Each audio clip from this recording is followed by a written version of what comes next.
This is the brand new 2026 Rivian R2, and honestly, this is a huge deal. Welcome back to CarWire USA.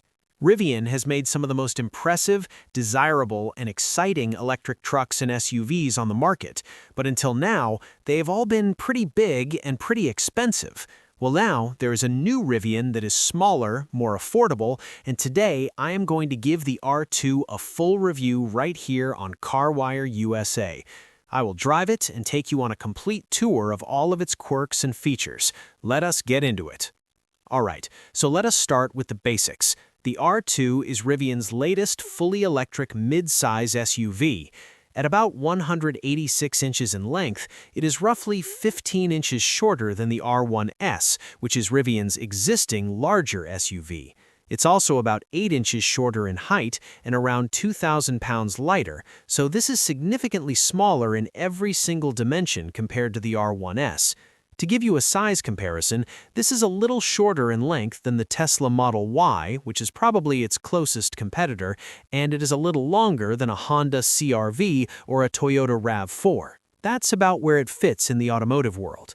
Now, unlike the R1S, which, by the way, still continues on, this is not a replacement, just an addition to the lineup. The R2 has 2 rows of seating, whereas the R1S has 3 rows, and pricing is significantly lower. The R2 is supposed to start around $45,000, whereas the R1S's base price is just under $80,000. So in addition to being smaller, this is also going to be significantly more affordable. And that is exactly Rivian's strategy. They told me, think of the R1S and R1T as the vehicles that introduced Rivian to the world, and now the R2 vastly expands Rivian availability to many more people. So let us take a tour, shall we? On the outside, the overall profile and style of the R2 is very similar to what we're used to seeing with the R1S. Same boxy, muscular look, it has a lot of the same design language, and that is also true up front, where you can see those characteristic Rivian oval running lights. It really does have the same general look. It almost looks like an R1S, but at about 7/8 scale, just a smaller, more scaled-down version. And Rivian told me that was very intentional. They said basically all of the mid-size electric SUV competition sort of looks the same teardrop shape, the same general design cues, the same raised belt line with a tapering window line that results in less visibility and less glass. And the R2 is supposed to be an antidote to all of that. It retains that Rivian, muscular, boxy, aggressive design we saw in the R1 models, just brought to a completely different and more accessible market segment. Now, the R2 does have some pretty significant differences on the outside compared to the R1S, but they're subtle. Let me show you. The biggest exterior change, and probably the coolest one, is the rear window. The R1S has a traditional fixed rear window, but the R2 has a trick roll-down rear window built right into the tailgate. You walk up to the car, tap these 3 little lines on the side, and the rear window automatically rolls all the way down. Pretty cool, right? Tap those 3 lines again, and it rolls right back up. The benefit is you can drop the rear window and toss in gear without opening the whole tailgate, and when you're driving, you can lower the rear window with a little button on the overhead center console and have air flowing all the way through the interior, not just through the side windows, but through the rear window too. Now, that roll-down rear window does result in one change. The rear wiper had to be relocated. In the R1S, the wiper is mounted on the window itself, but since this window rolls down, it obviously cannot hold a wiper, so it gets moved to a holder below the rear window instead.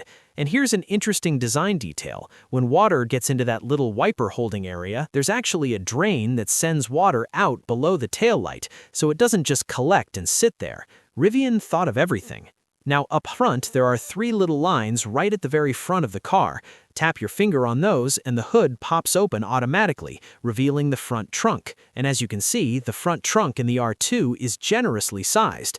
A lot of electric cars have a front trunk, but it's very small, sort of only there to check a box. Not here. This is actually a useful, practical, additional storage compartment.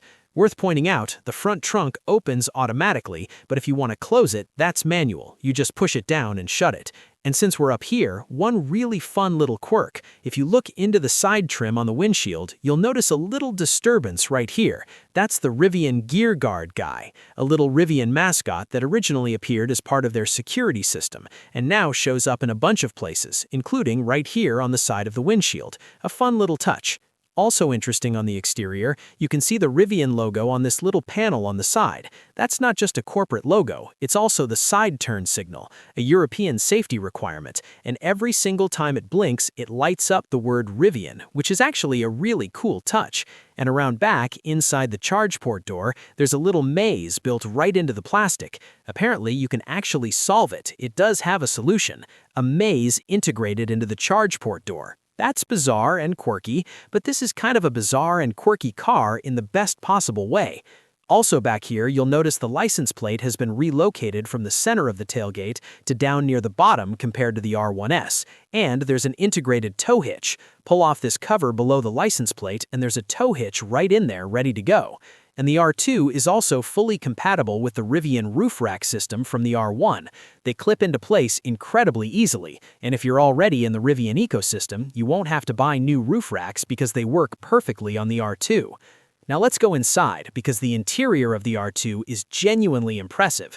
I'm actually shocked by this interior, because even though I know this car costs a lot less than the R1S, it really doesn't look it. The materials, the layout, the design, everything is really attractive and high quality and does a great job of mimicking the look of the bigger R1S without the bigger price tag. Let's start with the glove box. You can see it opens right up. There's a latch, and you don't have to go into the center screen to open it, which is a really nice thing. But that's not your only glove box. There's also a central glove box that opens the exact same way. So this car has two glove boxes, one in the middle and one on the passenger side. Pretty neat idea.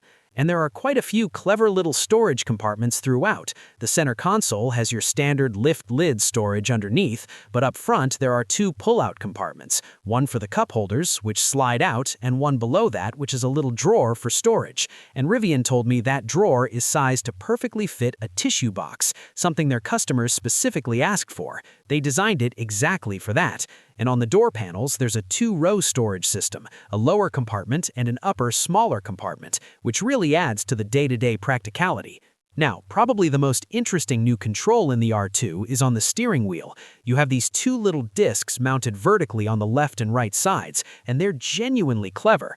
On the left disc, the most obvious thing, push it up and down and it changes the stereo volume, but the disc also pulls and pushes and tilts left and right. Pull it toward you and it lets you adjust what you see on the left part of the gauge cluster. You can switch between current media,